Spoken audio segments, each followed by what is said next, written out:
नमस्कार, बहुत स्वागत है आप सभी का। आप देख रहे हैं न्यूज 18 राजस्थान। आप सबके साथ मैं हूं प्रियंका राय। रुक करेंगे तमाम बड़ी और अहम खबरों का। प्रधानमंत्री नरेंद्र मोदी ने सोमवार को विकसित भारत संकल्प यात्रा कार्यक्रम में हिस्सा लिया। इस दौरान देश भर के अलग अलग हिस्सों से लाभार्थी कार्यक्रम से जुड़े। पीएम मोदी ने लाभार्थियों से वर्चुअल माध्यम से संवाद किया। इस दौरान कार्यक्रम में जेपी नड्डा समेत अन्य नेता भी शामिल हुए। वहीं प्रदेश के मुख्यमंत्री भजनलाल शर्मा भी शामिल हुए। पीएम मोदी ने कार्यक्रम को संबोधित करते हुए कहा कि मोदी की गारंटी की चर्चा दुनिया भर में है। हमारा फोकस युवा, गरीब और महिला के साथ ही किसानों पर है। इसके साथ ही उन्होंने कहा कि देश में गरीब के स्वास्थ्य में सुधार हुआ है। सरकारी योजनाओं के लाभ से वंचित रह जाते हैं, ऐसे लोगों का गारंटी वाली गाड़ी जा रही है। गांव के लोगों में एक नया बड़े भाव से आज देश का हर क्षेत्र, हर परिवार अपने बेहतर भविष्य की उम्मीद के रूप में ये गारंटी वाली गाड़ी देख रहा है। इस यात्रा को लेकर गांव हो या शहर, हर जगह उमंग है, उत्साह है, विश्वास है।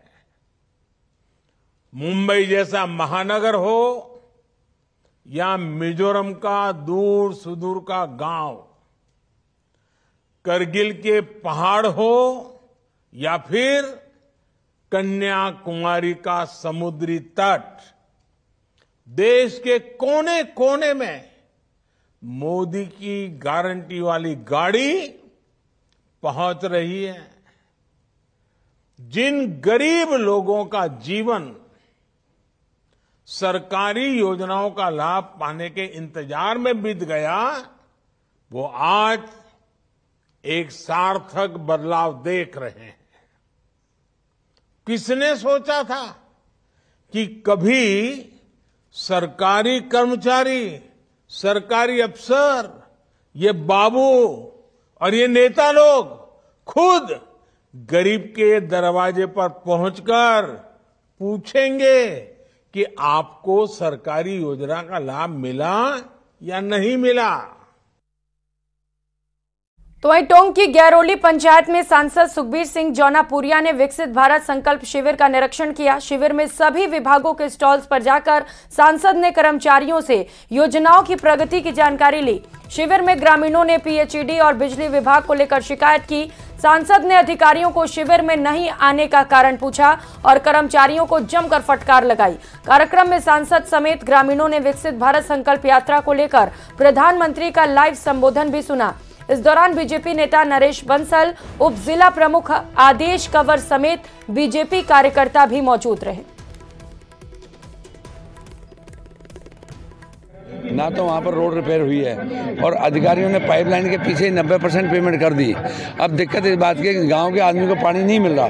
जब गांव के आदमी को पानी नहीं मिल रहा तो फिर हमारा क्या फायदा? पैसे हमारे 90% पैसे खर्च हो गए और एक आदमी को लाभ नहीं मिल रहा, तो वो बहुत बड़ा डिस्प्यूट है। तो एक्शन का है आपका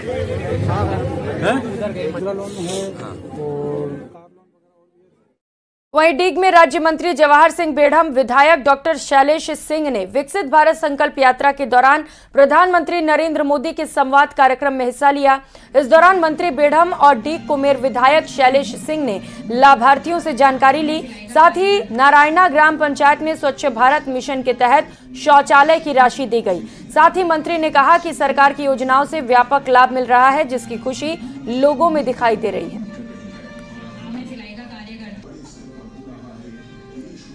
मेरा नाम रामजीत है, सन ऑफ श्री टुन्ना सिंह, जाति गुजर, निवासी दिदावली, जिला डीग का रहने वाला हूँ। पहले क्या मेरे यहाँ शौचालय नहीं था, अब क्या प्रधानमंत्री की असीम कृपा से हमारे गाँवों में शौचालय बन गया है, जिससे कि हमने बाहर जाने में पहले दिक्कत आती थी। अब इसलिए हमको अब घर में सुविधा मिल गई, इसलिए 12,000 रुपये हमने प्राप्त कर लिए और बहुत बहुत धन्यवाद प्रधानमंत्री जी ने हमारे जो शौचालय के 12,000 रुपये अपने खाते में डलवा दिए। तो राज्य मंत्री जवाहर सिंह बेढ़म कार्यक्रम में मौजूद रहे, जहां पर विकसित भारत संकल्प यात्रा को लेकर कार्यक्रम का आयोजन किया गया और बीजेपी के कार्यकर्ता के साथ ही कुछ खास मेहमान भी यहां पर मौजूद रहे। विधायक ने लोगों से संवाद किया और फीडबैक भी लिया। रुक करेंगे बड़ी खबर का। जयपुर से बड़ी खबर सामने आ रही है। एसएमएस मेडिकल कॉलेज की लैब में आग लगने के मामले से जुड़ी ये बड़ी खबर आपको बता दें। आग के कारणों की जांच के लिए 6 सदस्यीय कमेटी का गठन किया गया है। चिकित्सा मंत्री गजेंद्र सिंह खीवसर के निर्देश पर कमेटी गठित की गई। अतिरिक्त प्राचार्य doctor Bharti Malhotra, doctor Amitabh Dubey, doctor Govardhan Meena, doctor BL Kumawat, microbiology HOD doctor SK Singh, वित्तीय सलाहकार सुनील सोनी को इस कमेटी में शामिल किया गया है। अब ये कमेटी आग लगने के कारणों पर जांच करेगी। तो वहीं केंद्रीय जल शक्ति मंत्री गजेंद्र सिंह शेखावत आज अपने 1 दिवसीय दौरे पर गुड़ामालानी पहुंचे। यहां उन्होंने RSS के सहखंड कार्यवाहक केशरी मल सोनी के पिता के निधन पर उनके घर पहुंचकर शोक संतप्त व्यक्त की और दिवंगत आत्मा की तस्वीर पर पुष्प अर्पित किए। इसके बाद गजेंद्र सिंह शेखावत और केंद्रीय मंत्री कैलाश चौधरी बाड़मेर के पूर्व जिला प्रमुख राणा भवानी सिंह के निधन पर उनके आवास पहुंचे और राणा भवानी सिंह की तस्वीर पर पुष्प अर्पित कर शोक संतप्त परिवार को ढांढस बंधाया। शोक सभा में शामिल हुए।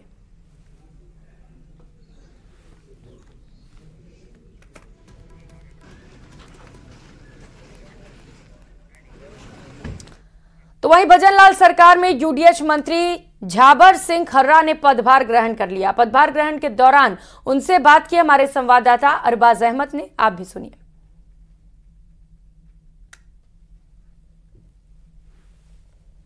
मिलने के बाद आज कार्यालय आकर कार्यभार ग्रहण किया है। मेरी पहली प्राथमिकता मेरे पास जो विभाग हैं, कल अधिकारियों के साथ बैठक करूंगा, उनसे दिसंबर तक का प्रोग्रेस रिपोर्ट लूंगा, कहाँ क्या चल रहा है उसकी रिपोर्ट लूंगा, उनके क्या परियोजनाएं कब से बंद हैं, चालू हैं, क्या उसमें कितना काम हुआ, कितना नहीं हुआ तो क्या करना। कल सारी जानकारी लेने के बाद मेरे विभागों में मैं मेरी पूरी क्षमता से ये प्रयास करूंगा कि राजस्थान के आम जन को मेरे विभाग से किसी प्रकार की कठिनाई नहीं हो। इसके लिए चाहे मुझे नियमों में सरलीकरण के लिए प्रयास करना पड़े और नियमों में बदलाव करना पड़े, या जो कुछ भी है कल के मीटिंग के बाद 1-2 दिन बाद और मैं मीटिंग लूंगा और उसके बाद मैं आपके हर प्रश्न का जवाब देने में तो वहीं राजस्थान के नए ऊर्जा मंत्री हीरालाल नागर ने आज अपना पदभार संभाला है। मंत्रालय भवन में विधिवत पूजा अर्चना के साथ मंत्री नागर ने पदभार ग्रहण किया। इस दौरान कई विधायक उनके पदभार ग्रहण करने के दौरान मौजूद रहे।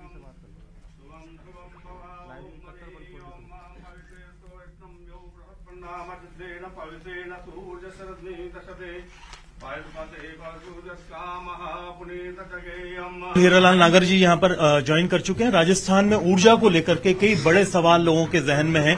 100 यूनिट बिजली फ्री मिलेगी कि नहीं मिलेगी, किसानों को लेकर के बिजली के उत्पादन की क्या तैयारी है, राजस्थान में चीजत को लेकर के और कोयला उत्पादन को लेकर के, खासतौर पर जो कोयला की आपूर्ति है उसको लेकर के कई बड़े सवाल हैं। यहाँ पर आज ज्वाइनिंग के बाद में कई चीजों को लेकर के स्पष्ट संदेश दिया है हीरालाल नागर ने। आपसे अगर बातचीत करें, किस तरह से तैयारियां हैं? बहुत एक तरह से क्लियर विजन नजर आया आज ज्वाइनिंग के वक्त आपका कि अपने विभाग को लेकर, अपनी तैयारियों को लेकर। पहले से आप जानते हैं कि ऊर्जा कितनी बड़ी चुनौती है राजस्थान की। देखिए, हमारा ऊर्जा के बिना अपना जीवन आज के परिप्रेक्ष्य में जीना संभव नहीं है और ये एक हमारी सबसे जरूरी आवश्यकता बन गया है। तो इसके लिए निश्चित रूप से ऊर्जा का स्रोत ठीक हो, हमें निरंतर अच्छी बिजली मिले, क्वालिटी की मिले और आम जन को सस्ती, उपभोक्ता को सस्ती बिजली हम उपलब्ध कराएं। इसके लिए निरंतर प्रयास करेंगे और मैं समझता हूं इसको हम चुनौती है, लेकिन इस चुनौती को स्वीकार करते हैं और इसको ठीक करके विभाग में एक नया आयाम स्थापित करेंगे। राजस्थान को ऊर्जा के क्षेत्र में सर्वोपरि करने में कोई और कसर नहीं छोड़ेंगे। पिछली बार भी आपकी सरकार को बड़े घाटे में ये विभाग संभाला गया था, जब भी उस घाटे से निकाला था। इस बार भी यही स्थिति है, कहाँ कमियां रही? देखिए, जब कहावत है हमारे यहाँ पे कि बाढ़ ही खेत को खाने लग जाए तो क्या हो सकता है। इस विभाग के साथ यही हुआ है। जो भी यहाँ रहे हों उन्होंने अनियमितताएं भरपूर की है और कांग्रेस सरकार ने भ्रष्टाचार करने के अलावा कोई काम किया नहीं है।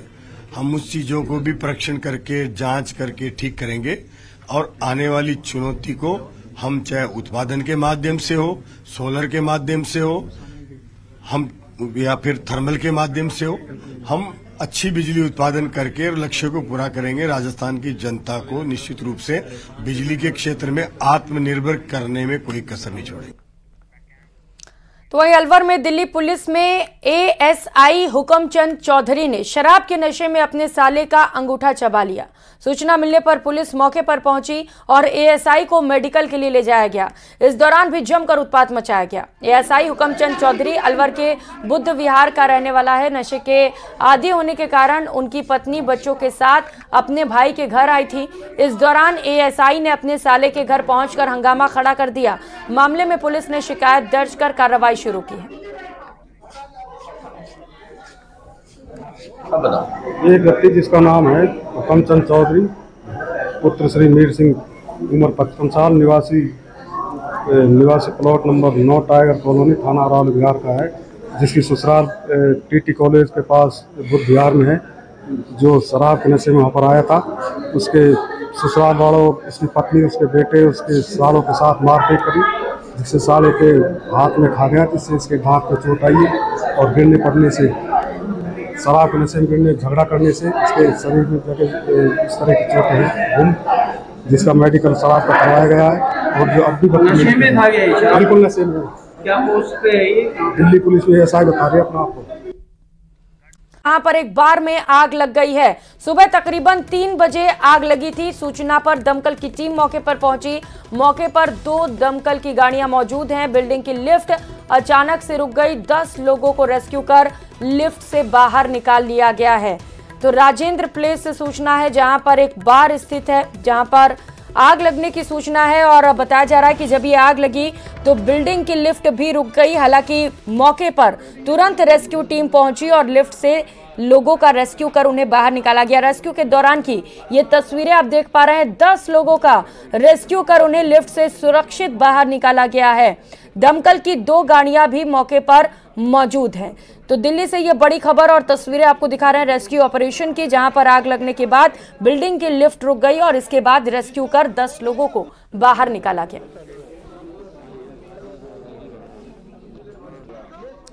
तो वहीं पशुपालन मंत्री जोराराम कुमावत ने भी मंत्रालय भवन में विधिवत पूजा अर्चना के साथ मंत्री पद संभाला।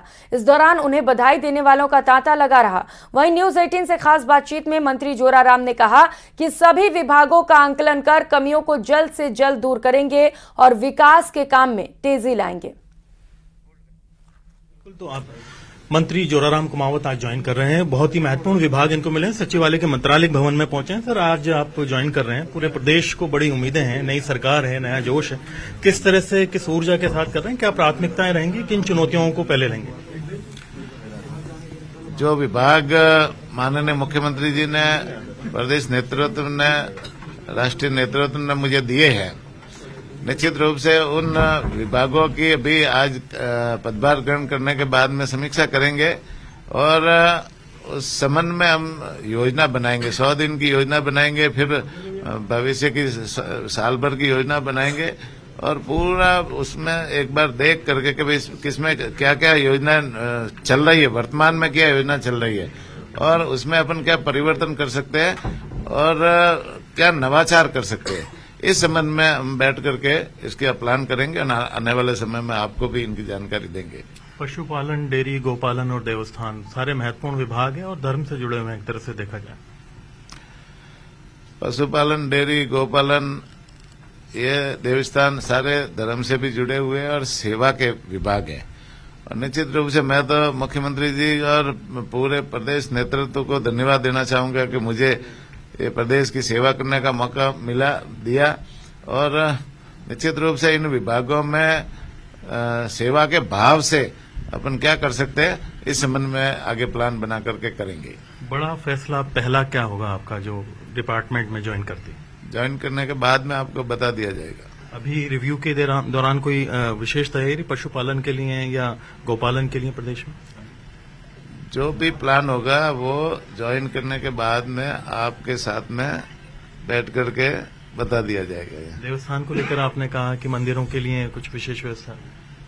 मंदिरों में जैसे देवस्थान विभाग में, हमारे जो देवस्थान विभाग के अंडर में जो मंदिर है, उन मंदिरों का एक बार हम दौरा करेंगे, अवलोकन करेंगे, वहाँ क्या क्या कमियां है और उसमें क्या सुधार किया जा सकता है और उनके आय के क्या स्रोत है, निश्चित रूप से उसकी भी एक बार पूरी मॉनिटरिंग करनी पड़ेगी और उसमें सुधार की क्या गुंजाइश है ये भी देखना पड़ेगा। तो आने वाले समय में इसके ऊपर भी प्लान बनाएंगे और आने वाले समय में बदलाव होगा, ये निश्चित है, और नए प्रयोग भी होंगे। पशुपालक और गोपालकों की आय बढ़ेगी? पशुपालकों और गोपालकों की वैसे जैसे ये बहुत ही बढ़िया व्यवसाय है। मैं गुजरात में गया तो गुजरात में डेयरी के सेक्टर में, वहाँ जो बनास डेयरी है पूरे थराद में, आसपास में बनासकांठा जिले में, वहाँ कई गांवों में जाने का मुझे मौका मिला। तो वहाँ पे हर खेत पे पशु है, खेती के साथ में वो पशुओं को भी रखते हैं और पशुपालन के व्यवसाय को भी प्राथमिकता देते हैं। वहाँ के लोग नौकरियां करने भी बाहर नहीं जाते। वहाँ के लोगों को मैंने पूछा कि भाई आपके प्रवासी है, तो कि हमारे यहाँ प्रवासी नहीं है, हमको बाहर जाने की जरूरत ही नहीं है। हमारे यहाँ जो रोजगार है खेती का तो है ही है, साथ ही साथ में ये हम गाय भैंस रखते हैं तो इनसे जो दूध निकलता है, इनसे हमारी इतनी इनकम हो जाती है कि हमको बाहर जाने की जरूरत नहीं है। हमारा परिवार भी का भी पालन पोषण हो जाता है और बच्चों की शिक्षा भी अच्छी तरह से चल जाती है, इसलिए हमें बाहर जाने की जरूरत नहीं है। तो वो गुजरात में जैसे पशुपालक है वो इसको एक व्यवसाय के रूप में ले रहे हैं, तो निश्चित रूप से राजस्थान में भी इसका यदि सही तरीके से लोगों को प्रोत्साहित किया जाए तो इसका उपयोग हो सकता है। बहुत बहुत शुक्रिया आपका। तो आप हैं जोराराम कुमावत, राजस्थान में पशुपालन, गोपालन, डेयरी और देवस्थान की जिम्मेदारी संभाल रहे हैं। गुजरात मॉडल अपनाने की बात कर रहे हैं प्रदेश में ताकि हालात बेहतर हो सके। कैमरा पर्सन अविनाश के साथ में अरबाज अहमद, न्यूज 18 के लिए जयपुर से। अगली खबर धौलपुर से है, जहां चोरों के हौसले बुलंद हैं। ताजा मामला सरमथुरा कस्बे से सामने आया है, जहां चोरों ने कपड़ा की दुकान का शटर तोड़कर चोरी की वारदात को अंजाम दिया। चोरों ने तकरीबन 50,000 की नकदी सहित अन्य कपड़ा के सामान को पार कर लिया। घटना के बाद भारी संख्या में आसपास के ग्रामीणों की भीड़ मौके पर जमा हो गई। कपड़ा व्यापारी भगवान दास गोयल ने बताया कि रोज की तरह शाम को अपनी दुकान बंद करके वो घर चला गया था। सुबह पता चला कि अज्ञात चोरों द्वारा दुकान की शटर तोड़कर चोरी की वारदात को अंजाम दिया गया। घटना के बाद पीड़ित कपड़ा व्यापारी ने चोरी की सूचना सरमथुरा थाना पुलिस में दी।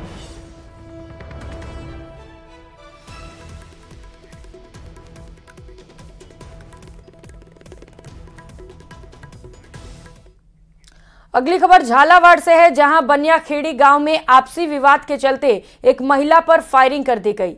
फायरिंग में महिला गंभीर रूप से घायल हो गई। महिला को एसआरजी अस्पताल रेफर किया गया। फिलहाल घायल महिला की हालत खतरे से बाहर है। घायल महिला सीमा बाई ने बताया कि अपने बेटे के साथ खेत पर जा रही थी और इसी दौरान गांव के कालू मीणा ने पुराने विवाद को लेकर अपने साथियों के साथ मिलकर उसके साथ गाली गलौच और मारपीट भी की। इस दौरान आरोपी कालू मीणा ने बंदूक से फायरिंग कर दी, जिसमें महिला गंभीर रूप से घायल हो गई। घटना के बाद से आरोपी मौके से फरार है।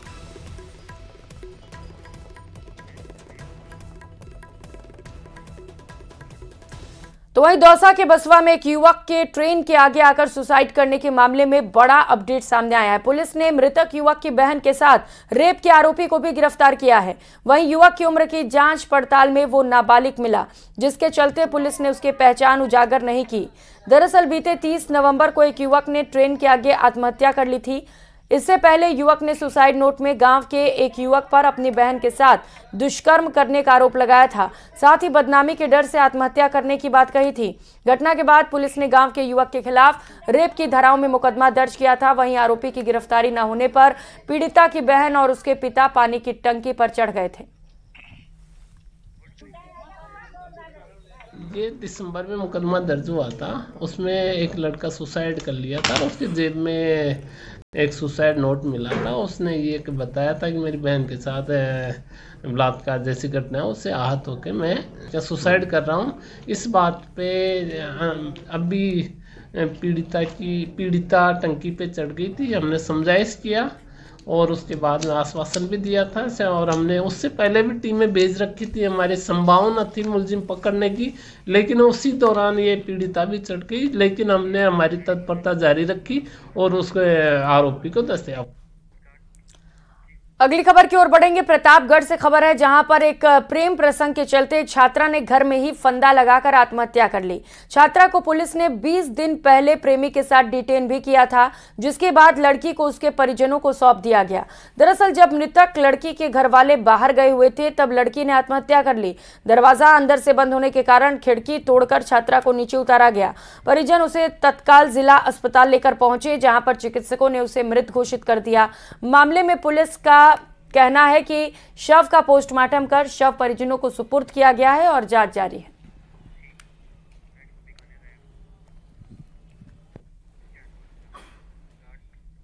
और अब खबर से आए ड्रोन को बीएसएफ के जवानों के चौकसी के चलते पाकिस्तान से भारत की सीमा में घुसा ड्रोन पकड़ लिया गया। सीमा पार से आए ड्रोन के साथ एक कबूतर भी बंधा मिला है, जिसकी मौत हो चुकी है। पैराशूट के फटे कपड़े से जुड़े ड्रोन की डमी ड्राइव होने की संभावना जताई जा रही है। वहीं 35वीं बटालियन के ओर से पकड़े गए ड्रोन की जांच जारी है। गौरतलब है कि कुछ दिन पहले भी बीएसएफ जवानों ने एक कबूतर को पकड़ा था, जिसके पैरों में रिग और एक टैग भी लगी थी।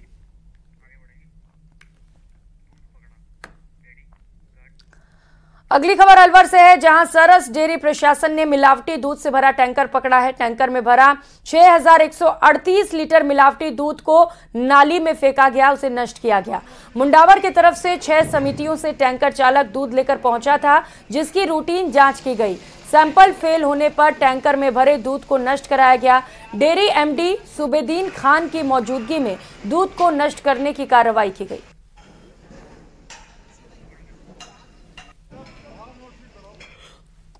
वर्क है हमारा चेक करने का, उसमें लगातार चल भी रहे हैं। पहले से काफी इधर उधर से बदनाम लोगों ने किया हुआ था डेयरी को, तो उस हिसाब से हमारी क्वालिटी कंट्रोल वाले एकदम सतर्क रूप में लगातार BRRM रेगुलर 1 by 1 चेक चला लगातार। पहले चेक किया सही था, लगातार चेक में अभी गलत आया तो गलत। इस बुलेटिन में फिलहाल इतना ही। खबरों का सिलसिला जारी है, आप बने रहिए हमारे साथ। नमस्कार।